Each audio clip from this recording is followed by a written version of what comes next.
بسم اللہ الرحمن الرحیم، اللہ کے نام سے جو رحمان اور رحیم ہے۔ وَلَقَدْ يَسَّرْنَا الْقُرْآنَ لِلذِّكْرِ فَهَلْ مِن مُدَّكِرٍ۔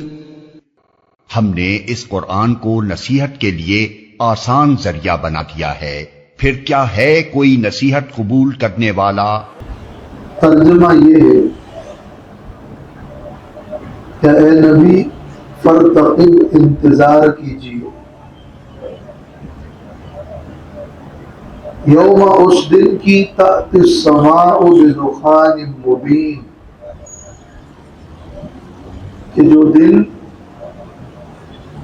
کہ جس دن آسمان ظاہر دھواں لائے گا، کھلا دھواں اور واضح دھواں آسمان لے آئے گا، اور وہ دھواں یغشی الناس، لوگوں کو ڈھانپ لے گا۔ ھذا عذاب علیم، اور یہ دردناک عذاب ہے۔ تو وہ ایک عذاب ہوگا، لوگ دعائیں کریں گے، ربنا اکشف عنا العذاب، اے ہمارے رب ہم سے عذاب کو دور کر دیں۔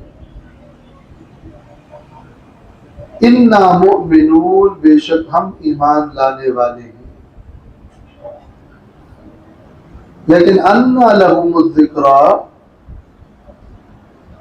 کہاں ہے ان کے لیے نصیحت حاصل کرنا اور نصیحت قبول کرنا؟ یہ تو نصیحت سے محروم ہے، نصیحت قبول نہیں کرتے۔ وَقَدْ جَاءَهُمْ رَسُولٌ مُبِينٌ، اور ان کے پاس واضح رسول آ چکا۔ ثُمَّ تَوَلَّوْا عَنْهُ، اور اس کے بعد پھر بھی ان لوگوں نے اس سے روگردانی کی۔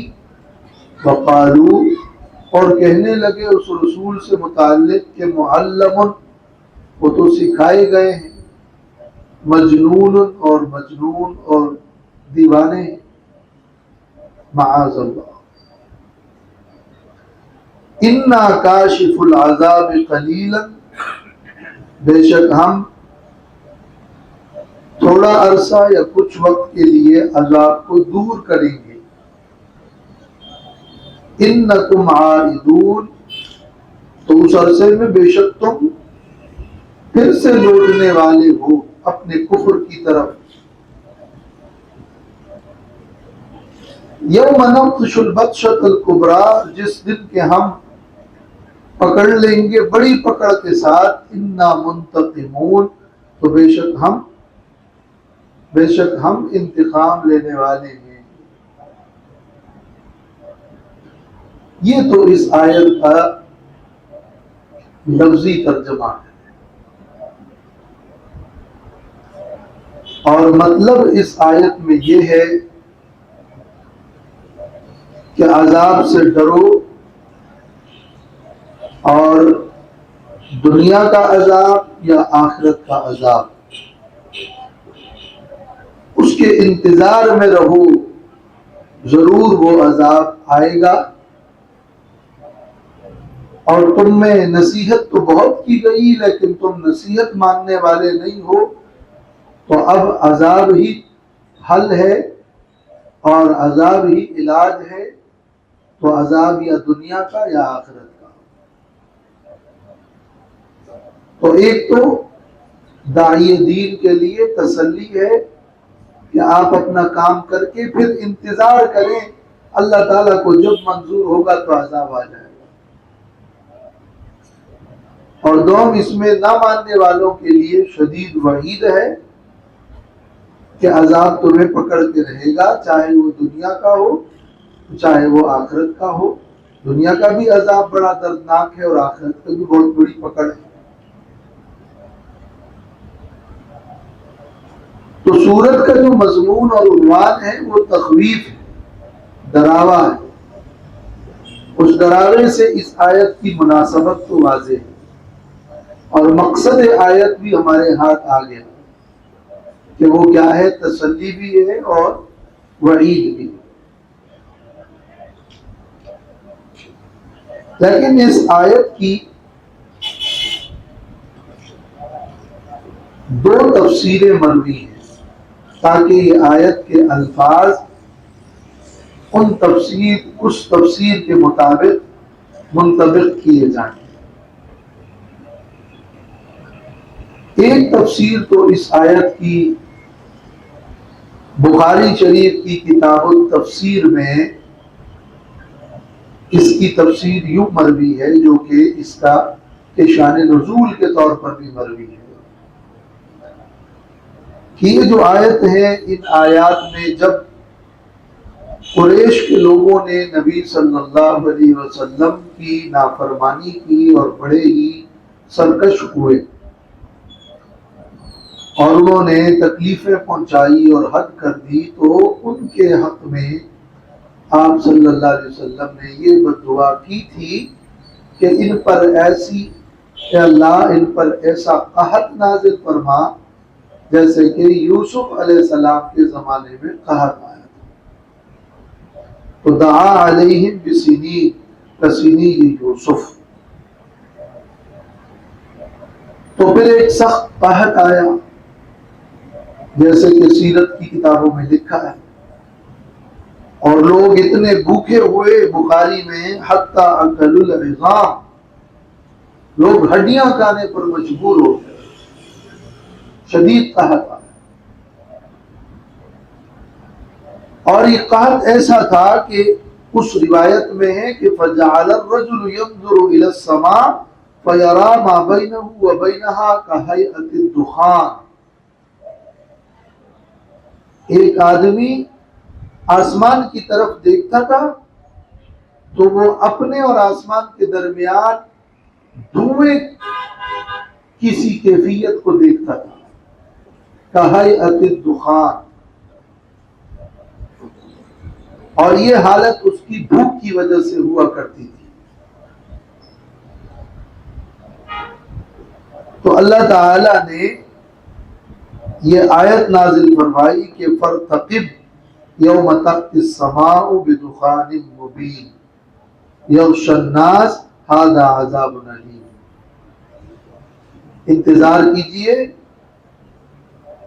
اس دن کا کہ جس دن آسمان واضح دھواں لے آئے گا، یعنی شدید قحط آئے گا،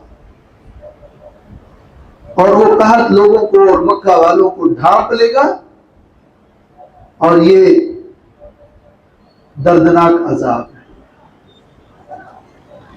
تو گویا کہ اس دخان مبین سے قحط مراد ہے، اور قحط نے لوگوں کو ڈھانپ لیا. مراد یہ کہ اہل مکہ پر شدید قحط آیا اور اس قحط نے لوگوں کو ڈھانپ لیا. اور مراد اس عذاب سے عذاب دنیاوی ہے، وہ قحط والا عذاب ہے. اس لیے کہ اس روایت میں ہے کہ فَأَنزَلَ اللَّهُ تَعَالَى فَارْتَقِبْ يَوْمَ تَأْتِي السَّمَاءُ. اس قحط کے نزول کے بعد جب لوگوں کی کیفیت ایسی ہو گئی کہ آسمان میں دھواں نظر آنے لگا قحط اور بھوک کی وجہ سے، تو اللہ نے کہا کہ انتظار کرو اس دن کا جس دن کے آسمان دھواں لائے گا. مانتے تو تم نہیں تھے، مانتے تو تم ہو نہیں، تم بس اس کا انتظار کر رہے ہو کہ وہ دھواں آ جائے، عذاب آ جائے، اور قحط آ جائے اور بھوک آ جائے. یہ شدید عذاب. تو روایت میں ہے کہ لوگ رسول اللہ صلی اللہ علیہ وسلم کے پاس آئے اور کہنے لگے کہ اللہ کے رسول دعا کریں، استسق اللہ لمضر، یا رسول اللہ استسق اللہ لمضر، اے اللہ کے رسول مضر قبیلے کے لیے بارش کی دعا کیجیے. آپ نے فرمایا، اور لوگوں نے کہا کہ فَإِنَّهَا قَدْ ہلاکت، مضر کے لوگ ہلاک ہو گئے. آپ نے فرمایا لمضر، مضر جیسے لوگوں کے لیے، اتنے شریر لوگوں کے لیے دعا کروں؟ اتنی سرکش!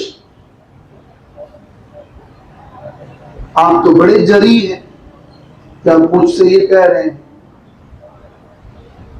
تو پھر خیر، فاستسقا فسقوا، تو آپ صلی اللہ علیہ وسلم نے بارش کی دعا کی اور بارش نازل ہوئی اور وہ سیلاب ہوئے،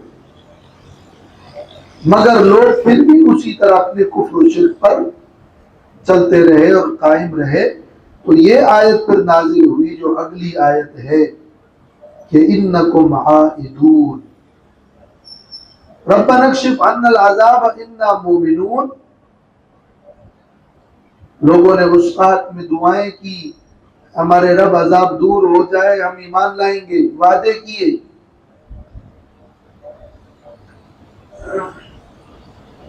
لیکن پھر کیا ہوا؟ جب عذاب دور ہوا تو نصیحت کب ماننے والے تھے؟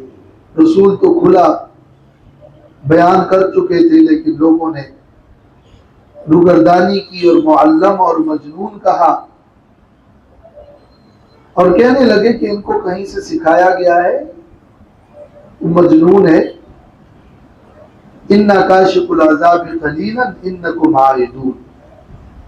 اللہ تعالیٰ فرما رہے ہیں ہم عذاب کو کچھ عرصے کے لیے دور کرنے والے ہیں، اور ہم نے عذاب دور کر دیا۔ تو جب دور کر دیا تو انکم عائدون، بے شک تم دوبارہ اپنے کفر کی طرف لوٹنے والے ہو اور اپنے وعدے سے منکر ہو۔ یہ تو دنیا کا عذاب ہوا، پھر یوم نبطش البطشۃ الکبریٰ، پھر ایک اور بڑی پکڑ میں جب ہم تمہیں پکڑیں گے، یہ اس کا ذکر ہے۔ وہ اور بڑی پکڑ یا تو پھر بدر تھا اور یا پھر قیامت ہے۔ تو یہ پوری آیت جس عذاب سے خبردار کرنے کے لیے اور جس عذاب دنیاوی کے وقت نازل ہوئی وہ قحط کا عذاب تھا۔ ایک تفسیر اس آیت کی یہ بیان ہوئی۔ اس تفسیر میں سے یہ مشکل ہے، یہ سوال ہے کہ آیا تو قحط تھا اور قحط کو دخان کہہ دیا کہ تأتی السماء بدخان مبین، تو قحط کو دخان اور دھواں، یہ اس میں جو سوال بنتا ہے وہ یہ سوال، تو اس کے لیے پھر تعویلیں کرتے ہیں۔ ایک جواب یہ کہ بھوک کی شدت سے آنکھوں کے آگے جو اندھیرا چھا جاتا ہے اس کو دخان سے تعبیر کیا۔ دوسری توجہ یہ کی گئی ہے کہ قحط کے زمانے میں جب بارش نہیں ہوئی تو زمین خشک ہو گئی اور فضا بڑی مٹیالی ہو گئی، تو دھواں پھیل گیا حقیقی معنوں میں، تو وہ قحط کی وجہ سے جو دھواں تھا اس کو دخان کہا۔ یہ اور تیسری توجہ یہ کہ دخان کہا تو دھواں ہے، لیکن عربی محاورے کے اعتبار سے شدت کو اور شدید شر کو، اور جب شر پھیل جائے تو اس کو بھی دھوئیں سے عربی محاورے میں تعبیر کیا جاتا ہے۔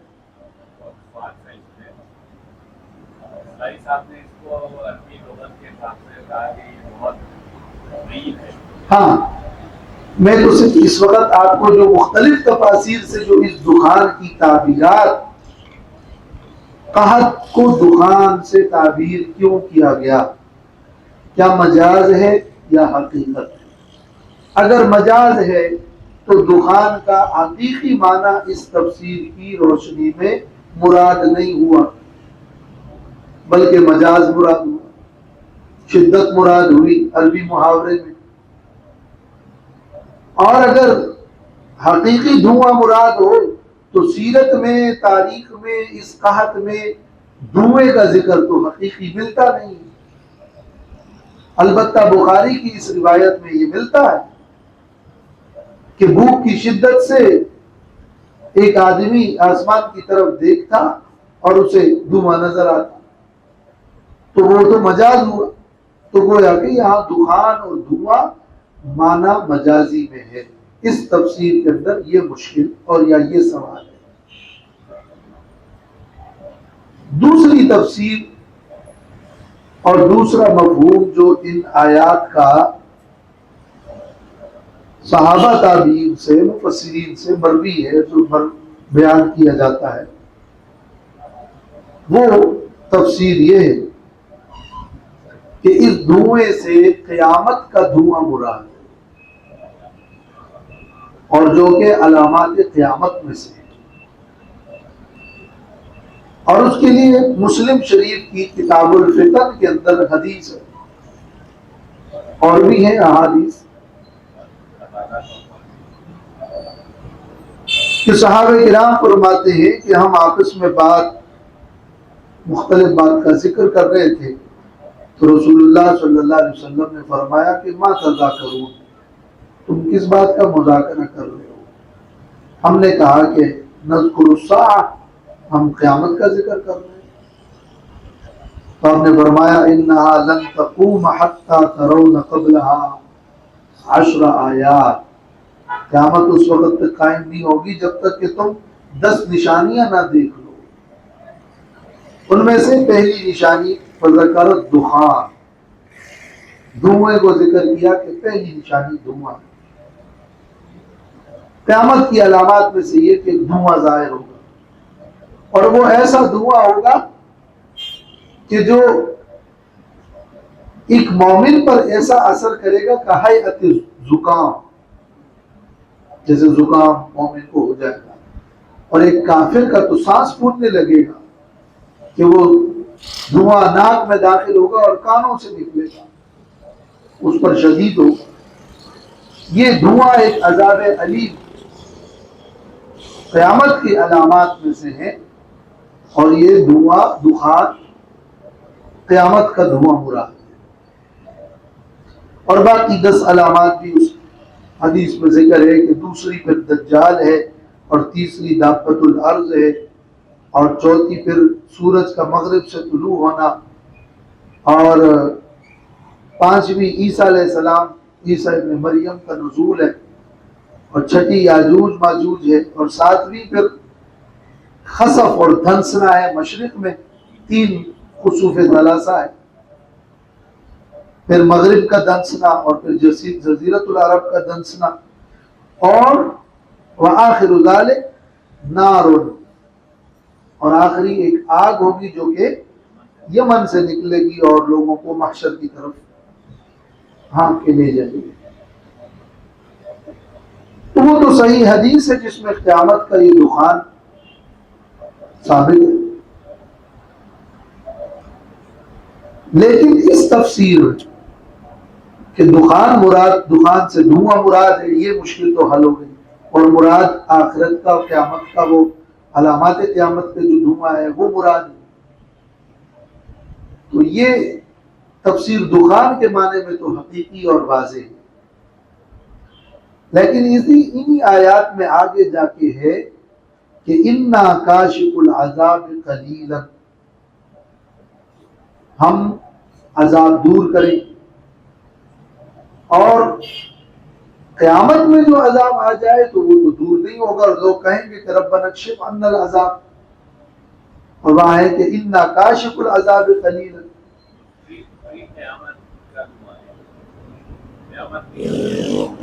تو دخان سے مراد اگر قیامت کا دھواں ہے تو انا کاشف العذاب قلیلا انکم عائدون سے کیا مراد ہے؟ تو اس کی بھی پھر توجیہ، جس طرح دخان کی توجیہات کی گئی تھی تو اس کی بھی توجیہ کی گئی ہے۔ ایک توجیہ تو یہ کی گئی ہے کہ یہ انا کاشف العذاب قلیلا، اس کا مطلب ہے بطور تعلیق اور بطور فرض کے کہ اگر ہم عذاب دور کر دیں تو انکم عائدون، تم دوبارہ لوٹو گے، تو عذاب دور ہوگا نہیں، لیکن اگر عذاب دور کر دیں تو انکم عائدون، جیسے کہ قرآن مجید میں دوسرے مقامات پر ہے۔ مگر یہ یہاں پہ تعلیقی انداز قرآن میں نہیں ہے، تو یہ جواب تعویل ہے۔ دوسرا جواب یہ ہے کہ انا کاشف العذاب قلیلا، یہ جو دخان اور یہ جو دھواں ہوگا یہ دھواں پہ دور ہو جائے گا۔ یہ قیامت کا دھواں یعنی قرب قیامت میں، تو ہم پھر اس دھوئے کو دور کر دیں گے، اور دور ہوگا تو انکم عائدون، لوگ دوبارہ پھر اپنے کفر اور شرک کی طرف پلٹ کر آئیں گے، اور اس کے بعد پھر قیامت قائم ہوگی۔ یوم نبطش البطشۃ الکبریٰ، یہ پھر بطشۃ الکبریٰ وہ قیامت کا قیام ہوگا۔ اس کی ایک ایکسپلینیشن یہ دی جا سکتی ہے کہ یہ جو دکان ہے یہ مرحمت العظمیٰ کے بعد ہوگا، اور مرحمت العظمیٰ کے بعد جو ہے وہ جو آپ اٹامک وار ہوگی، اس کے بعد ظاہر بات ہے کہ اس کے بعد بھی حضرت تو یہ حیاتی اور ایونٹ جو ہے وہ یہ آخر الزمان یا یہ ہوا ہے۔ ہاں تو دکان دور ہوگا، وہی مراد یہ ہے کہ دکان ہے تو قرب قیامت کی علامت ہے، عین قیامت میں نہیں ہے کہ جس میں ہم کہیں کہ انا کاشف العذاب قلیلا، عذاب تھوڑا دور کریں گے، تو تھوڑا دور کریں گے تو دور ہوگا، تو وہ اپنی حقیقت پر ہی مبنی ہے۔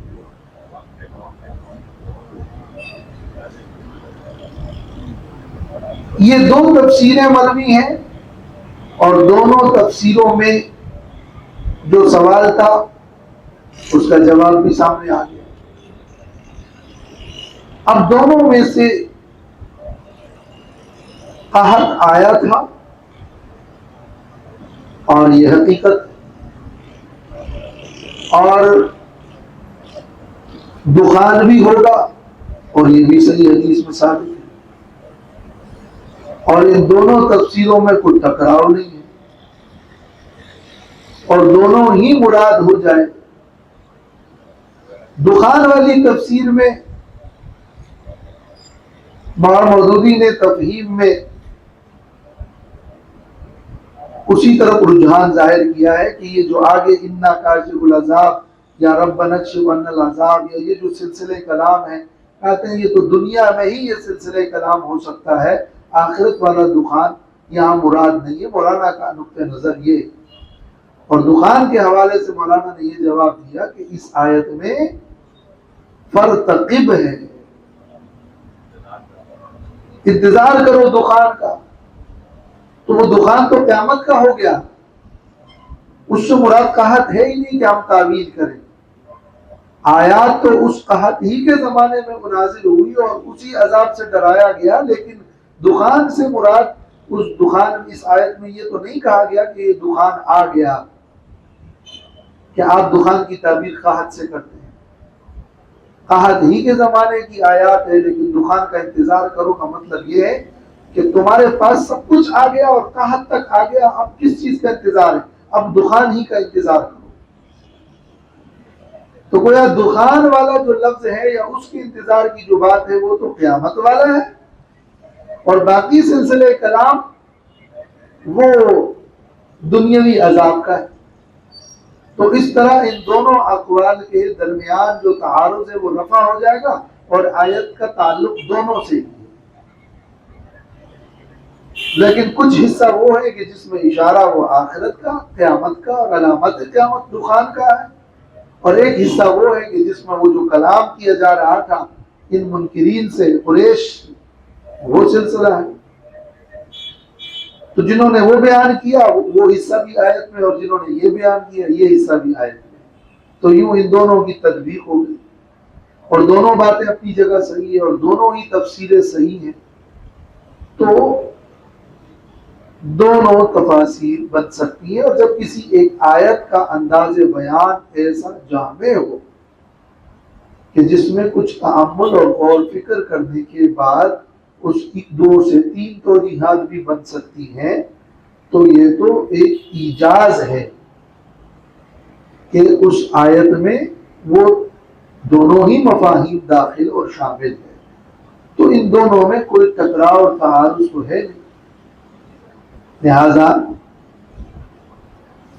آیات سے یہ دو تفسیریں ہیں اور دونوں ہی مراد ہیں۔